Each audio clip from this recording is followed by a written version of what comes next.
Hong Kong Skull Island. ये वक्त होता है सन 1944 का। चारों तरफ युद्ध चल रहा है क्योंकि ये वर्ल्ड वॉर 2 का वक्त है और इसी वक्त में हैंक नाम के एक अमेरिकन पायलट का प्लेन क्रैश होता है। वो साउथ पैसिफिक के एक आइलैंड पर जाकर गिरता है और तभी वो देखता है कि यहाँ पर एक और प्लेन क्रैश हो रहा है जो कि जापान के एक पायलट का होता है। अब क्योंकि जापान और यूएस के बीच में युद्ध चल रहा है इसीलिए दोनों एक दूसरे से लड़ना शुरू कर देते हैं और तभी पहाड़ी की चोटी पर दो बड़े बड़े हाथ आते हैं और ये हाथ होते हैं एक जाइंट एप के। यहाँ से कहानी जाती है सीधा सन 1973 में, जहाँ पर बिल नाम के एक आदमी को दिखाया जाता है जो यूएस गवर्नमेंट ऑर्गेनाइजेशन जिसका नाम मोनार्क है उसका हेड है।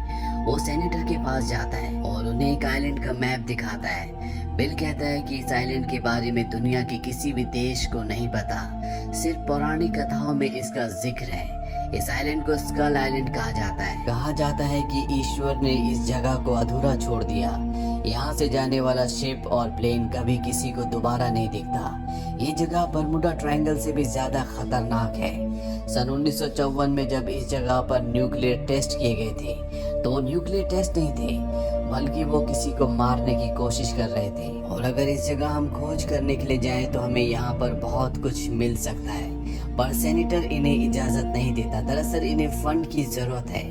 पर जब सेनेटर को बताया जाता है कि 3 दिन बाद रशिया का एक सैटेलाइट उस आइलैंड के ऊपर से गुजरेगा और इसके बाद जो तस्वीरें हमारे पास है वो रशिया के पास भी होंगी। ये सुनकर सेनेटर इन्हें इजाजत दे देता है और इसके बाद ये पूरी की पूरी टीम उस आइलैंड के लिए निकल पड़ती है। इनके साथ जेम्स कॉनार्ड भी होता है जो वियतनाम वॉर लड़ चुका है और इस पूरी यात्रा में जेम्स इन्हें गाइड करेगा। ये सब के सब पानी के एक बहुत बड़े शिप से आइलैंड के पास पहुंच जाते हैं। यहाँ से इन्हें हेलीकॉप्टर्स में आगे जाना है पर आगे एक बहुत बड़ा तूफान होता है इसीलिए आगे कोई भी नहीं जाना चाहता। बिल कहता है कि हमें मौका दोबारा नहीं मिलेगा, हम सबको आगे बढ़ना चाहिए। बिल की बात सब मान जाते हैं और हेलीकॉप्टर्स में तूफान के अंदर एंटर कर जाते हैं जहाँ पर बहुत तेज बिजलियां चमक रही होती है। और जब ये उस तूफान को पार करते हैं तो ये स्कल आइलैंड पहुंच जाते हैं जो कि बहुत ही खूबसूरत होता है। यहाँ पहुंचने के बाद ये इस आइलैंड पर सिस्मिक बॉम्ब गिराते हैं। सिस्मिक बॉम्ब किसी को नुकसान पहुंचाने के लिए नहीं होता बल्कि इससे धरती में कंपन पैदा होती है जिससे इन्हें पता चल जाता है कि धरती के नीचे क्या है। ये अपने मॉनिटर में देखते हैं कि धरती नीचे से खोखली है यानी कि नीचे बहुत सारा खनिज पदार्थ है। ये पूरे आइलैंड पर इसी तरह से बॉम्ब गिरा रहे होते हैं और तभी एक हेलीकॉप्टर से एक बहुत बड़ा पेड़ आकर टकराता है जिससे वो क्रैश हो जाता है। और इससे पहले कि ये कुछ समझ पाते ये देखते हैं कि इनके सामने एक बहुत बड़ा जाइंट एप खड़ा है। ये जाइंट एप इतना बड़ा होता है कि इनके हेलीकॉप्टर्स उसके सामने खिलौने जैसे लगते हैं। ये सब उस पर गोलियां चलाना शुरू कर देते हैं जिससे एप गुस्से से भर जाता है और एक एक करके लगभग इनके सभी हेलीकॉप्टर्स को पूरी तरह से तबाह कर देता है। क्रैश हुए हेलीकॉप्टर्स में जितने लोग बचते हैं वो 2 टीम्स में बच जाते हैं। एक टीम को लीड करता है जेम्स और दूसरी को बिल जिसने यहाँ आने का प्लान बनाया था। उसके साथ कर्नल भी होता है जो अपने आदमियों को खोने के बाद बहुत ज्यादा दुखी होता है और वो बिल को गन पॉइंट पर ले लेता है। वो कहता है कि मुझे इस जगह के बारे में सब कुछ सच बताओ। बिल बताता है कि आज से 30 साल पहले मैं ल्योटन नाम के एक शिप पर था जो हमेशा के लिए गायब हो गया। उसमें 1000 लोग थे। उस पूरे शिप में एक मैं ही बचा था। सबको बताया गया कि वो शिप डूब गया लेकिन सच्चाई ये है कि हमारा शिप डूबा नहीं था बल्कि उसे एक मॉन्स्टर ने डुबाया था। मैं 30 सालों तक लोगों को ये बताता रहा लेकिन कभी किसी ने मेरी बात पर विश्वास नहीं किया। इस दुनिया में मॉन्स्टर होते ही हमसे पहले उन्हीं का इस धरती पर राज था और आज नहीं तो कल वो हम तक पहुंच जाएंगे और हम सबको जमीन के नीचे दफन करके एक बार फिर से इस पूरी धरती पर कब्जा कर लेंगे। मैं चाहता हूँ कि तुम हमें यहाँ से पूरे सबूत के साथ सुरक्षित वापस ले जाओ ताकि हम वो सारे सबूत मिलिट्री को दिखा सकें और वापस आकर इन सब मॉन्स्टर को हमेशा के लिए खत्म कर दें। वहीं दूसरी तरफ जेम्स और उसके साथियों को दिखाया जाता है। जेम्स सबको कहता है कि हमें नदी के सहारे समंदर तक पहुंचना होगा। वहां पर हमारा शिप 3 दिनों तक रहेगा।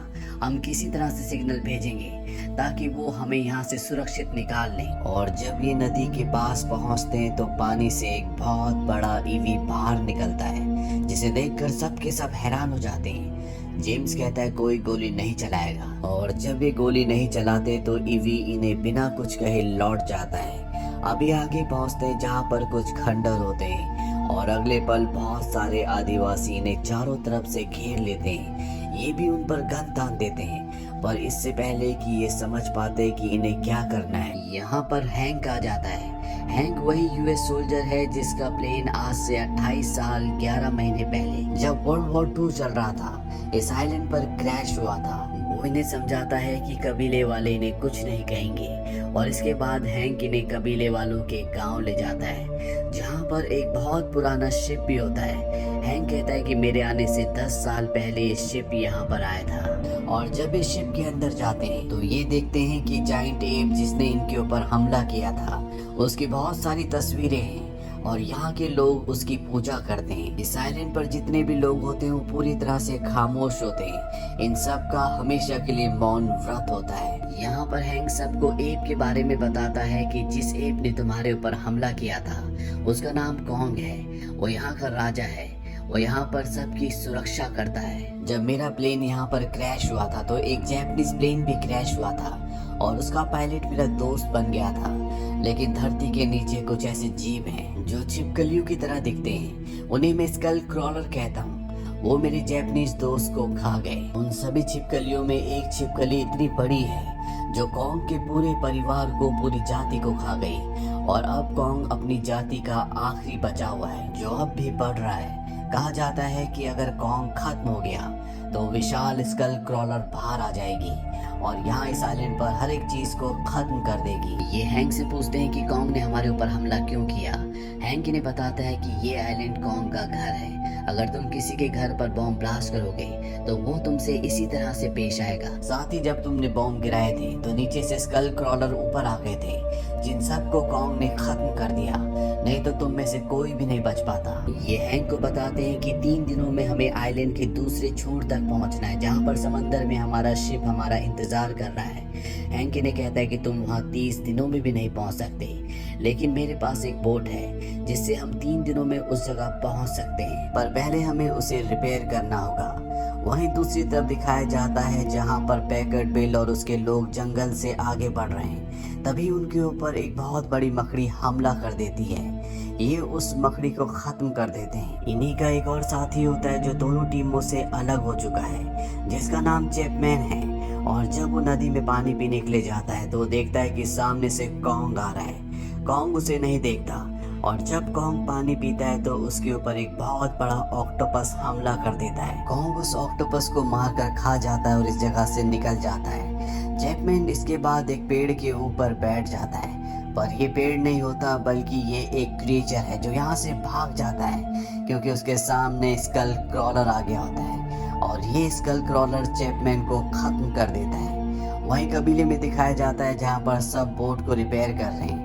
इन्हीं में एक लड़की होती है जिसका नाम मेसन है जो कि एक फोटोग्राफर है, और जब वो कबीले के बॉर्डर पर लकड़ी की बनाई हुई एक खतरनाक दीवार के दूसरी तरफ जाती है तो वो देखती है कि उनका हेलीकॉप्टर एक बहुत बड़े जंगली भैंसे के ऊपर पड़ा है जो अभी भी जिंदा होता है। मेसन हेलीकॉप्टर को उठाकर उस भैंसे की मदद करना चाहती है, पर हेलीकॉप्टर बहुत भारी होता है। तभी यहाँ पर कॉन्ग आता है, वो हेलीकॉप्टर को अपनी 2 उंगलियों से उठा लेता है। मेसन कॉन्ग को देखकर बहुत ज्यादा डर जाती है, पर कॉन्ग उस पर हमला नहीं करता, बस उसे नफरत भरी नजरों से देखता है और इस जगह से चला जाता है। इसके बाद अगले दिन ये सब के सब बोट से आइलैंड के दूसरे छोर की तरफ निकल पड़ते हैं। रास्ते में इनका रेडियो काम करना शुरू कर देता है। ये दूसरी टीम जिसका लीडर अब कर्नल है क्योंकि बिल मर चुका है, उन्हें बताते हैं कि बहुत जल्दी हम तुम तक पहुंचने वाले हैं, पर तभी इनके ऊपर उड़ने वाले बहुत खतरनाक पक्षी हमला कर देते हैं जो इनके एक साथी को उठाकर ले जाते हैं और मार देते हैं। कुछ ही देर बाद ये दूसरी टीम से मिल जाते हैं जहां से इन्हें अब उस तरफ जाना है जहां पर इनका शिप है, पर कर्नल कहता है कि मुझे वेस्ट की तरफ जाना है क्योंकि वहां पर मेरा एक सिपाही जिसका नाम चैपमैन है उसका हेलीकॉप्टर क्रैश हुआ था।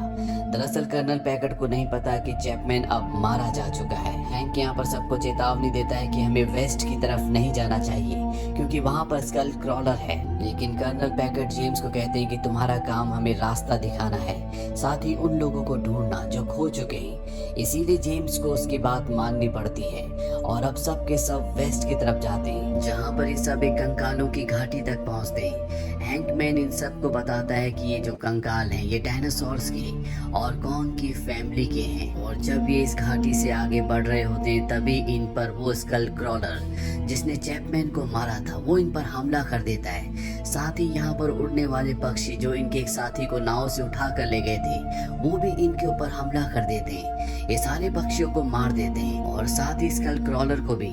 हैंक कर्नल पैकर्ड को कहता है कि जल्द से जल्द हमें इस इलाके से निकल जाना चाहिए क्योंकि ये स्कल क्रॉलर का इलाका है।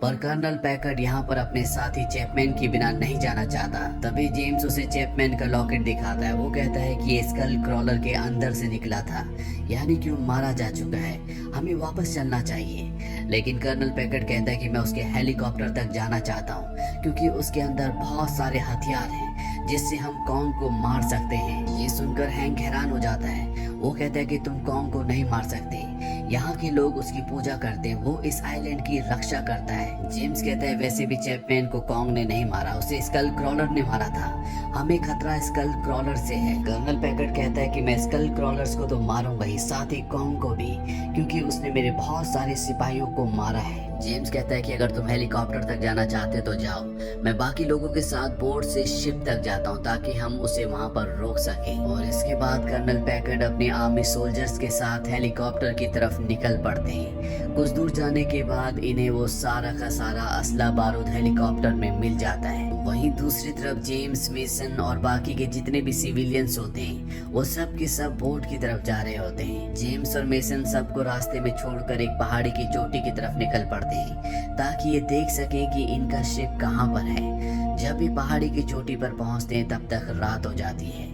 और अगले पल इनके सामने कॉन्ग आता है। ये उसे देखकर डर जाते हैं और जल्दी ये समझ जाते हैं कि कॉन्ग इन्हें नुकसान नहीं पहुंचाना चाहता। मेसन जो पहले भी कॉन्ग से मिल चुकी है वो उसे हाथ लगाती है, जिससे इन दोनों को एहसास होता है कि कॉन्ग एक शांति प्रिय एप है। तभी जंगल में एक ब्लास्ट होता है जो कर्नल पैकर्ड और उसके साथियों ने किया होता है। दरअसल उन्होंने कॉन्ग के लिए एक ट्रैप बिछाया है। कॉन्ग जब उस जगह पहुंचता है तो वो इनके ट्रैप में फंस जाता है। वो बुरी तरह से जल जाता है जिस वजह से कॉन्ग बेहोश हो जाता है और अब ये कॉन्ग को बॉम्ब से उड़ाना चाहते हैं। पर इससे पहले कि ये ऐसा करते यहाँ पर जेम्स, मेसन और हैंक आ जाते हैं जो कर्नल पैकर्ड को गन पॉइंट पर ले लेते हैं और उसे बॉम्ब ब्लास्ट करने से मना करते हैं। कर्नल पैकर्ड अपने आदमियों से कहता है कि इन्हें खत्म कर दो, लेकिन अब उसके जो सोल्जर्स हैं वो भी उसके खिलाफ हो चुके हैं क्योंकि वो जानते हैं कि कॉन्ग इनका दुश्मन नहीं है बल्कि इनका दुश्मन स्कल क्रॉलर है। और तभी पानी के अंदर से एक जाइंट स्कल क्रॉलर बाहर निकलता है और इससे पहले कि वो इन सब को खत्म करता कॉन्ग होश में आ जाता है और इससे पहले कि कर्नल पैकर्ड बॉम्ब ब्लास्ट करता कॉन्ग उसे अपने हाथ के नीचे दबा देता है। अब यहाँ पर कॉन्ग के बीच में और स्कल क्रॉलर के बीच में घमासान लड़ाई होना शुरू हो जाती है। बाकी के सभी लोग अपनी बोट की तरफ भागना शुरू कर देते हैं और जब ये सब के सब बोट की तरफ जा रहे होते हैं स्कल क्रॉलर इनके ऊपर हमला कर देता है। लेकिन इससे पहले कि वो इन्हें मारता कॉन्ग स्कल क्रॉलर के ऊपर एक जोरदार हमला करता है और एक बार फिर से स्कल क्रॉलर और कॉन्ग के बीच में घमासान लड़ाई शुरू हो जाती है। वहीं मेसन पहाड़ी की एक चोटी पर जाती है जहां से वो फ्लेयर गन चला देती है ताकि शिप में जो भी लोग हैं उन्हें सिग्नल मिल जाए। वहीं कॉन्ग और स्कल क्रॉलर की लड़ाई में कॉन्ग जंजीरों में फंस जाता है और इससे पहले कि स्कल क्रॉलर उसे मारता इंसान उसके ऊपर गोलियों से हमला कर देते हैं, जिससे स्कल क्रॉलर का ध्यान उनकी तरफ आकर्षित होता है और वो उनकी बोट को कुचलने के लिए उनकी तरफ बढ़ना शुरू कर देता है। पर तभी कॉन्ग भी अपने आप को जंजीरों से छुड़ा लेता है। दरअसल ये एक पुराने बहुत बड़े शिप की जंजीरें होती है जिसमें उसका एक ब्लेड भी होता है। कॉन्ग उस ब्लेड से उस स्कल क्रॉलर को बुरी तरह से जख्मी कर देता है। यहाँ पर जो मेसन पहाड़ी की चोटी पर होती है वो भी पानी में गिर जाती है, पर इससे पहले कि उसकी जान जाती कॉन्ग उसे पानी से निकाल लेता है। स्कल क्रॉलर अभी भी जिंदा होता है। वो उसी हाथ को अपने मुंह के अंदर डाल देता है जिसके अंदर मेसन है, लेकिन कॉन्ग उसकी जबान बाहर निकाल देता है जिससे वो मारा जाता है। इसके बाद कॉन्ग मेसन को नदी के किनारे रखता है जहाँ पर जेम्स उसके पास आता है। मेसन अभी भी जिंदा होती है और ये दोनों कॉन्ग को जाते हुए देखते हैं और इसके बाद ये सब भी अपने घर यूएस वापस लौट आते हैं, जहाँ पर हैंक को दिखाया जाता है जो सन 1944 में युद्ध के लिए गया था। आज 30 सालों बाद वो अपने घर आया है, जहाँ पर वो अपने बेटे जो कि अब 30 साल का हो चुका है उससे और अपनी पत्नी से मिलकर बहुत खुश होता है। पोस्ट क्रेडिट सीन में हमें दिखाया जाता है कि जेम्स और मेसन को अपने सीक्रेट ऑफिस में रोक रखा होता है और तभी यहाँ पर ब्रूक और सेनली आते हैं जो कि इन दोनों के साथ आइलैंड पर थे और वो इन्हें बताते हैं कि कॉन्ग ही अकेला किंग नहीं है बल्कि यहाँ पर कुछ और भी है। ये इन्हें गॉडजिला और गिदोरा की लड़ाई की पेंटिंग्स दिखाते हैं जो आपस में लड़ रहे होते हैं। मोनार्क ऑर्गेनाइजेशन का यही काम है कि वो ऐसे जीवों को जो धरती पर इंसानों के लिए खतरा है उन्हें किसी भी तरह से इंसानों से दूर रखना या खत्म करना।